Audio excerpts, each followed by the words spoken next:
ওই দেখ তোর ভাই মাটিতে শুয়ে আছে। হা হা হা হা হা। আরে ওই আমার ভাই হয়েছে তো কি হয়েছে, ওই অনেক গরিব। আজ থেকে কেউ বলবে না ওই যে আমার ভাই, ঠিক আছে? আরে ইয়ার অনেক খিদা লেগেছে। আরে ওইটা আমার ভাই না? ভাই শোন না, তোর কাছে কিছু টাকা হবে খাওয়ার জন্য? আমার অনেক খিদে লেগেছে। আরে তোর সাহস কিভাবে হলো আমার বন্ধুদের সামনে আসতে? আর তুই আমার ভাই না, তুই একটা গরিব, যা এখান থেকে ভাগ।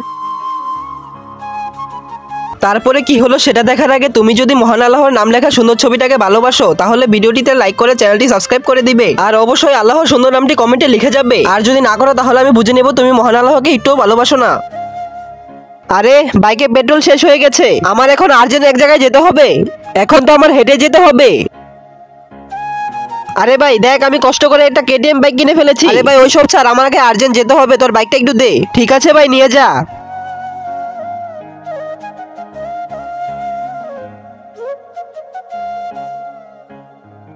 আরে ভাই তুই নতুন বাইক কিনেছিস, তাও আবার আমি বাইকটা ফেলে দিলাম। তাও বাইক না উঠে আমাকে আগে উঠালি কেন? আমি কাজ করে আরেকটা বাইক কিনতে পারবো, কিন্তু তোর যেন কিছু না হয়, কারণ তুই আমার ভাই।